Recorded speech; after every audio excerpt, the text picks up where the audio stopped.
Hello guys, मैं घुमक्कड़ बिमल। मैं आज आपको कुर्ग की मोस्ट फेमस प्लेसेस के बारे में बताने जा रहा हूँ और ये भी बताऊँगा आपको कब जाना चाहिए और किन किन चीज़ों का आपको ध्यान रखना चाहिए जिससे आपको घूमने में कोई दिक्कत नहीं आए। तो चलिए इस वीडियो को शुरू करते हैं। कुर्ग, जिसे भारत का स्कॉटलैंड भी कहा जाता है, जहाँ दक्षिण भारत के सबसे प्रमुख हिल स्टेशनों में से एक सुंदर हिल स्टेशन है जो लुभावनी रूप से सुंदर है। ऊंचे पहाड़ों के बीच शांति से रहने वाले लोग और यहाँ के कल्चर आपको अपनी ओर आकर्षित करता है। कुर्ग का परिदृश्य पूरे साल धुंधला रहता है। आधिकारिक तौर पर कोडगू कहा जाता है। कुर्ग भारत में कॉफी का सबसे बड़ा उत्पादक है। कुर्ग की राजधानी मदीगेरी या मलकारा पश्चिम घाट में स्थित एक सुंदर पहाड़ी शहर है। यह हिल स्टेशन समुद्र तल से 1452 मीटर ऊपर है। हरे बूढ़ी ढलान, रंगीन दृश्य, धुंधले पहाड़ और कैस्केडिंग वृक्षारोपण इस जगह को प्रकृति प्रेमियों के लिए स्वर्ग बनाते हैं। यहाँ वे स्थान हैं जिन्हें आप कुर्ग में देख सकते हैं। एबी फॉल्स, कॉफी बागानों और मसाला स्ट्रीट के बीच स्थित एबी फॉल्स बहुत ही सुंदर जगह है। यहाँ आपको आने के लिए सबसे पहले कुर्ग से ही आपको एक बाइक रेंटल पे लेनी चाहिए। आप निकल जाइए एबी फॉल्स की तरफ। यह एक फैंसी पुल इन झरनों का एक अद्भुत दृश्य प्रदान करता है। एबी फॉल्स की यात्रा करने का सबसे अच्छा समय सर्दियों की शुरुआत है। सेकंड, ओनमा केरी झील। यह इस क्षेत्र की सबसे बड़ी झील है और हर साल पर्यटकों को आकर्षित करती है। इस झील का धार्मिक महत्व है और इसका नाम देवी होन्नमा के नाम पर रखा गया है। झील के ठीक किनारे स्थित देवी होन्नमा को समर्पित एक मंदिर भी देखा जा सकता है। और मंडपट्टी ट्रैक, एबी फॉल्स से मात्र 4 किलोमीटर ऊपर स्थित मंडपट्टी मदीगेरी शहर से 25 से 30 किलोमीटर की दूरी पर है। अद्भुत प्राकृतिक सुंदरता और प्राकृतिक सुंदरता के बीच होने के सही अवसर प्रदान करते हुए मंडपट्टी पर्यटकों के बीच बेहद लोकप्रिय है। ये जगह ट्रैकिंग प्रेमियों के लिए एकदम सही है। ट्रैकिंग करने के लिए ट्रैकर्स को मंडपट्टी के आधार पर अधिकारियों से प्रवेश टिकट लेना चाहिए। यहाँ मंडपट्टी पहुँचने के लिए आपको मात्र 500 रुपीज़ की एक जीप सवारी लेनी पड़ेगी जो आपको मंडपट्टी ट्रैक पर छोड़ देगी। फोर्थ, चिखली हॉल जलाशय। कावेरी नदी की सहायक नदियों में से एक पर स्थित जलाशय किसी भी अन्य पर्यटन स्थल के विपरीत पर्यटकों को एकांत और गोपनीयता प्रदान करता है। समृद्ध वनस्पतियों और जीवों के साथ घने जंगलों जगह के आकर्षण को जोड़ते हुए ये एक महान पिकनिक स्थल है और इस प्रकार के शहर के लिए एकदम सही जगह है। ये जगह अपनी अद्भुत प्राकृतिक सुंदरता के साथ फोटोग्राफरों के लिए स्वर्ग से कम नहीं है। यहाँ से सूर्यास्त का दृश्य आपका मन को और ज़्यादा लुभाएगा। सेकंड, दुबारे हाथी शिविर। दुबारे हाथी शिविर कर्नाटक के कोडगू जिले में कावेरी नदी के तट पर स्थित है। हाथी शिविर वन विभाग और जंगल लॉज और रिजॉर्ट द्वारा शुरू की गई एक परियोजना है। यह पर्यटकों को हाथियों के करीब रहने और उनसे संबंधित विभिन्न गतिविधियों में शामिल होने का अवसर प्रदान करता है। हरंगी बांध एक दिलचस्प टूरिज्म अट्रैक्शन है। हरंगी बांध कोडागू में कुशीनगर के पास हुड़कुर गाँव में स्थित है। एक लोकप्रिय पिकनिक स्पॉट। यह फैमिली के साथ एक अच्छी जगह बन सकती है जहां कोई आराम कर सकता है और अपने प्रियजनों के साथ कुछ शांत क्षण बिता सकता है। कॉमन हवा, ये एक पारिवारिक जगह है जहां आप अपनी फैमिली के साथ अच्छा समय बिता सकते हैं और बहुत ही सुंदर जगह है। और जब आप अगस्त से सितंबर के दौरान बांध का दौरा करने आते हैं तो आपको और भी अधिक अच्छा लगेगा क्योंकि वर्ष के इस समय जलाशय में जल स्तर अधिक बढ़ जाता है क्योंकि इस समय मानसून चालू हो जाता है और इस चक्कर में सभी नदियाँ और यहाँ के जो फोर्स है अपनी और अच्छे अट्रैक्शन के तौर पर लोगों को और अपनी ओर आकर्षित करती है। ओमकारेश्वर मंदिर। ओमकारेश्वर मंदिर मदीगेरी में प्रसिद्ध शिव मंदिर 1820 में लिंग राजेंद्र द्वारा बनाया गया था। मदीगेरी से सिर्फ 1 किलोमीटर की दूरी पर स्थित मंदिर एक वास्तुशिल्प चमत्कार है जो इस्लामी और गौथिक शैलियों का मिश्रण है।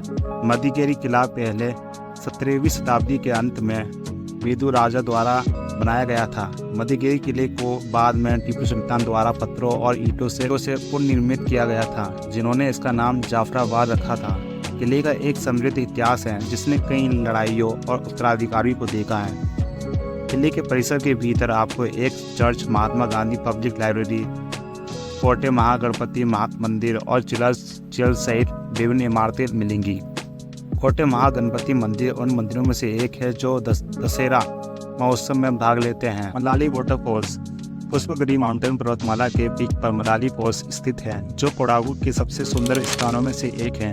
फॉल्स पुष्पगिरी पीक से उत्पन्न होते हैं और पीक पर ट्रैकिंग एक लुभावनी अनुभव प्रदान करता है जो आपके कंपोजिट पड़ाकू साहसिक को बढ़ाता है। जुलाई और दिसंबर के बीच मानसून के मौसम के दौरान गिरने वाले झरना का पानी आपको अतिरिक्त सुंदर लगेगा, क्योंकि मानसून के दौरान झरने अपने सबसे सुंदर रूप में आ जाते हैं और विजिटर्स के लिए गतिविधियों की प्रोवाइडिंग एक्सेस कराता है।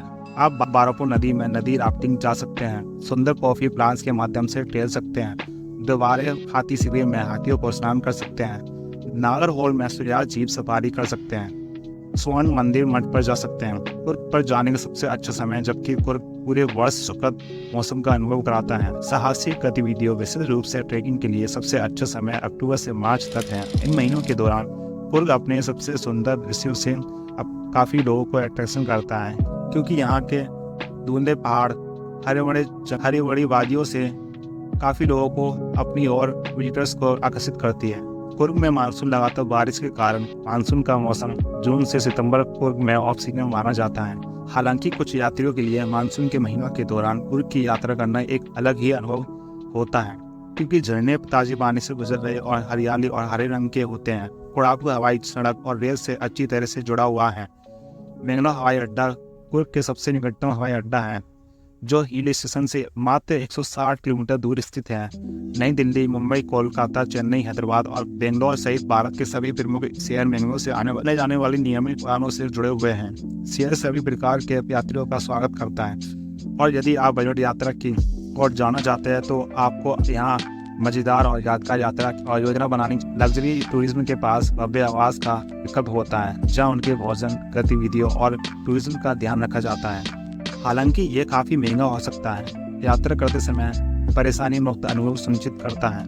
लग्जरी यात्री प्रतिदिन 15 से 20 हज़ार रुपये के बीच खर्च करने की उम्मीद कर सकते हैं, जिसमें यात्रा, भोजन, अन्य गतिविधियां शामिल हैं।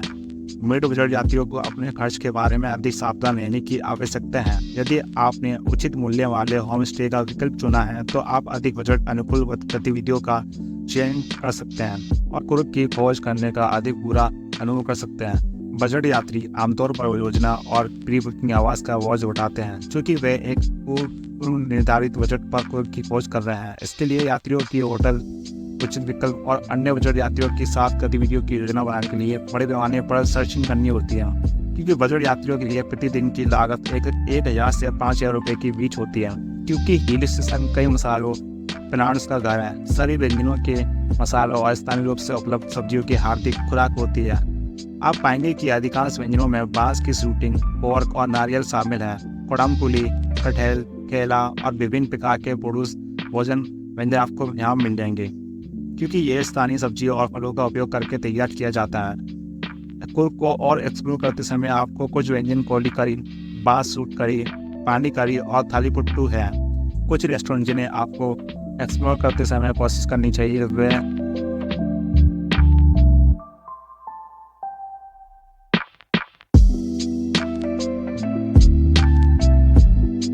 लग्जरी होटल्स, जो आप देख सकते हैं अपने अकॉर्डिंग।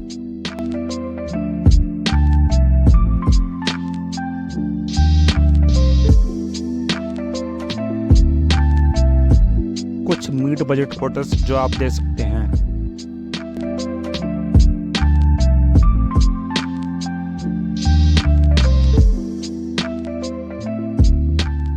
कुछ बजट होटल्स जो आप अपने अकॉर्डिंग के हिसाब से देख सकते हैं।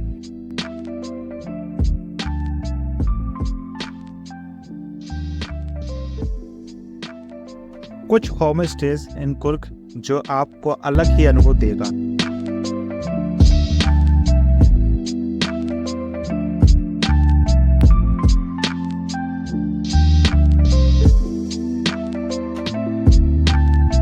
यदि आप ट्रैकिंग, राफ्टिंग और अन्य बाहरी गतिविधियों को शामिल करना चाहते हैं तो आपको कुछ अतिरिक्त दिनों की आवश्यकता होगी। यदि दूसरी ओर आप बस से कैफे और स्थानीय आकर्षणों का पता लगाना चाहते हैं तो आप 5 से 7 दिनों के लिए यात्रा की योजना भी बना सकते हैं। For more such inspirational and informative videos, subscribe to Gumattu Nimble YouTube channel and never miss an update from us.